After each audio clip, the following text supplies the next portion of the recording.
Hai semuanya, kembali lagi di channel Portal Edukasi. Pada kesempatan kali ini, kita akan membahas rangkuman materi Pancasila kelas 8 bab 5, yaitu tentang merawat keutuhan bangsa dan negaraku. Materi ini sudah kurikulum merdeka ya, dan merupakan revisi 2023. Mari kita mulai dengan definisi wawasan Nusantara. Wawasan Nusantara, mungkin kalian pernah dengar ya kata-kata ini, tapi tahu nggak sih artinya apa? Nah, wawasan itu berasal dari bahasa Jawa, yaitu wawas, yang berarti pandangan. Nusantara itu ada dari dua kata, yaitu nusa dan antara. Nusa dalam bahasa Sanskerta berarti pulau atau kepulauan. Nah, bisa juga diambil dari bahasa Latin, yaitu nesos, yang berarti semenanjung atau kepulauan. Antara dalam bahasa Sanskerta berarti laut, seberang atau luar. Kalau dalam bahasa Latin menyebutnya sebagai in dan terra, yang berarti antara atau berada dalam suatu kelompok yang sama. Jadi wawasan Nusantara berarti pandangan dari bangsa-bangsa yang terhubung oleh lautan atau pandangan dari bangsa-bangsa yang berada di antara pulau-pulau yang terhubung oleh lautan. Sedangkan rumusan wawasan Tara dalam GBHN 1998 diartikan sebagai cara pandang dan sikap bangsa Indonesia mengenai diri dan lingkungannya dengan mengutamakan persatuan bangsa serta kesatuan wilayah dalam penyelenggaraan kehidupan bermasyarakat, berbangsa, dan bernegara. Selanjutnya, tujuan dan landasan wawasan Nusantara. Tujuan wawasan Nusantara adalah tentu saja terwujudnya persatuan bangsa dan kesatuan wilayah. Nah, untuk dasar pemikiran wawasan Nusantara, itu Pancasila dan UUD 1945. Ada 5 pesan pokok yang tertuang dalam pembukaan UUD 1945 pada alinea keempat, yaitu penghayatan dan hakikat martabat bangsa, kesepakatan akan cita-cita nasional, kebulatan tekad untuk mencapai tujuan nasional, mempertahankan dan memperjuangkan kepentingan nasional, serta kesepakatan tentang pencapaian tujuan nasional. Selanjutnya, kedudukan dan fungsi wawasan Nusantara. Wawasan Nusantara berkedudukan sebagai ajaran dalam menentukan sikap tentang kenyataan kehidupan berbangsa dan bernegara. Wawasan Nusantara itu berada pada dua dimensi fenomena kehidupan bernegara, yaitu dimensi kewilayahan dan geografis yang mengandung makna bahwa wilayah Indonesia yang terdiri dari daratan dan lautan merupakan satu kesatuan atau entitas ideologi, politik, ekonomi, dan sosial budaya.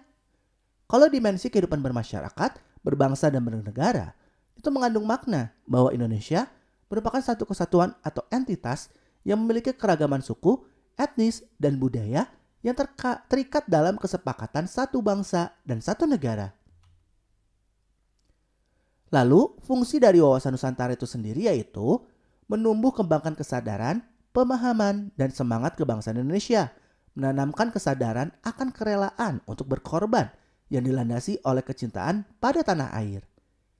Menumbuhkan kesadaran akan hak, kewajiban, dan tanggung jawab sebagai warga negara yang memiliki rasa bangga sebagai bangsa Indonesia.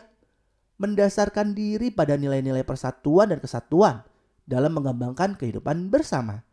Semangat mengembangkan kehidupan masyarakat yang sejahtera. Selanjutnya, arti penting wawasan Nusantara. Indonesia sebagai kesatuan wilayah memiliki keunikan yang tidak dimiliki oleh negara lain. Antara lain, merupakan negara kepulauan dengan jumlah 16.772 pulau. Memiliki luas wilayah 1.916.906,77 km persegi. Terdiri dari 38 provinsi yang terletak di 5 pulau besar dan 4 kepulauan. Terletak di antara 6 derajat LU dan 11 derajat LS dan 94 derajat BT sampai 141 derajat BT. Kemudian memiliki batas-batas sebelah utara dengan negara Malaysia, Singapura, Vietnam, Filipina, Thailand, Palau, dan Laut Cina Selatan. Kalau bagian selatan dengan negara Australia, Timor Leste, dan Samudra Hindia. Kalau di sebelah barat dengan Samudra Hindia. Kalau di sebelah timur itu dengan negara Papua Nugini dan Samudra Pasifik. Kemudian berada pada posisi silang dua benua, yaitu Asia dan Australia, serta dua samudra, Samudra Pasifik dan Samudra Hindia. kemudian dilalui garis ekuator atau garis khatulistiwa pada garis lintang 0 derajat. Kemudian juga beriklim tropis dengan dua musim, yaitu kemarau dan penghujan. Merupakan tempat pertemuan dua jalur pergunungan, yaitu Mediterania dan Sirkum Pasifik. Merupakan wilayah yang subur serta dapat dihuni oleh makhluk hidup. Memiliki kekayaan flora, fauna, dan sumber daya alam. Kondisi tersebut menjadikan Indonesia sebagai negara yang sangat ramah untuk dihuni dengan segala kekayaan alam di dalamnya. Kemudian, keunikan Indonesia sebagai persatuan bangsa yaitu memiliki keragaman suku bangsa yang banyak ya, yaitu 1.340 suku. Memiliki jumlah penduduk 270,20 juta jiwa. Memiliki keragaman agama, ras, budaya, adat istiadat sebagai konsekuensi dari keragaman suku bangsa. Informasi tersebut menandakan bahwa bangsa dan negara Indonesia memiliki kekayaan alam dan budaya yang tidak ternilai harganya. Seluruh warga negara itu harus turut serta dalam menjaga, merawat, dan melindungi sumber daya tersebut demi kejayaan nusa dan bangsa. Disinilah mengapa wawasan Nusantara menjadi sangat penting untuk dimiliki oleh setiap warga negara, termasuk kamu, ya kamu nih sebagai penerus bangsa. Selanjutnya, pelaksanaan wawasan Nusantara dalam kehidupan berbangsa dan bernegara. Wawasan Nusantara sebagai kesatuan pandangan dalam kehidupan berbangsa dan bernegara itu bisa dijabarkan menjadi beberapa aspek. Sebagai satu kesatuan politik, sebagai satu kesatuan ekonomi, sebagai satu kesatuan sosial budaya, sebagai satu kesatuan pertahanan keamanan, dan satu kesatuan lingkungan hidup. Wawasan Nusantara sebagai satu kesatuan politik mengandung makna kedaulatan wilayah nasional dengan segala isi dan kekayaannya merupakan satu kesatuan wilayah. Bangsa Indonesia terdiri dari berbagai suku, bahasa daerah, agama, dan kepercayaan terhadap Tuhan Yang Maha Esa. Bangsa Indonesia harus merasa satu, senasib, sepenanggungan, sebangsa, dan setanah air.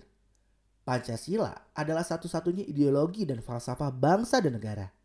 Seluruh wilayah Nusantara merupakan satu kesatuan politik yang diselenggarakan berdasarkan Pancasila dan UUD 1945. Kalau wawasan Nusantara sebagai satu kesatuan ekonomi, itu ada maknanya, yaitu kenyataan wilayah Nusantara adalah modal dan milik bersama, serta keperluan hidup sehari-hari harus tersedia di seluruh tanah air. Tingkat perkembangan ekonomi itu harus serasi dan seimbang di setiap daerah. Kehidupan perekonomian sebagai usaha bersama atas asas kekeluargaan. Kalau sebagai satu kesatuan sosial budaya memiliki makna, masyarakat Indonesia adalah satu, berkehidupan bangsa harus merupakan kehidupan yang serasi, kemajuan yang sama, merata, dan seimbang. Budaya Indonesia pada hakikatnya adalah satu, sedangkan corak ragam budaya yang ada menggambarkan kekayaan budaya bangsa. Kalau wawasan Nusantara sebagai satu kesatuan pertahanan keamanan itu mempunyai makna ancaman terhadap satu pulau atau daerah itu pada hakikatnya merupakan ancaman terhadap seluruh bangsa dan negara. Tiap-tiap warga negara mempunyai hak dan kewajiban yang sama dalam rangka pembelaan negara dan bangsa. Kalau wawasan Nusantara sebagai satu kesatuan lingkungan hidup memiliki makna sebagai kesatuan ruang dengan semua benda, daya, keadaan, makhluk hidup, serta perilakunya yang memengaruhi alam itu sendiri, kelangsungan perkehidupan, dan kesejahteraannya. Selanjutnya, tantangan pelaksanaan wawasan Nusantara. Berbagai tantangan yang dihadapi dalam pelaksanaan wawasan Nusantara demi terjaganya keutuhan NKRI itu bisa berasal dari internal ataupun eksternal. Kalau dari tantangan eksternal dulu nih, yaitu ada tantangan dari luar berupa serangan bersenjata yang dilakukan oleh negara luar terhadap kedaulatan NKRI. Masuknya paham-paham ekstrim yang dapat membahayakan kedudukan ideologi Pancasila. Masuknya budaya-budaya asing yang dapat merusak mental dan moral bangsa. Serta serangan siber yang bertujuan merusak sistem informasi atau teknologi di dalam negeri. Kalau tantangan internal, itu bisa munculnya kelompok-kelompok bersenjata yang ingin memisahkan diri dari wilayah NKRI. Terjadinya perpecahan, perselisihan, dan sikap bermusuhan antar kelompok masyarakat. Aparat penyelenggara negara yang tidak amanah jadinya menimbulkan ketidakpercayaan masyarakat. Sikap nasionalisme yang semakin memudar. Tidak bijak dalam menyikapi pesatnya perkembangan teknologi informasi dan komunikasi. Selanjutnya, kita bahas ke perilaku yang mendukung wawasan Nusantara. Berikut ini adalah beberapa perilaku yang mendukung wawasan Nusantara, yaitu mengamalkan nilai-nilai Pancasila dan tegas menolak ajakan untuk mengganti dasar negara Pancasila. Memupuk rasa cinta tanah air dan menolak dengan tegas ajakan untuk memisahkan diri dari wilayah NKRI.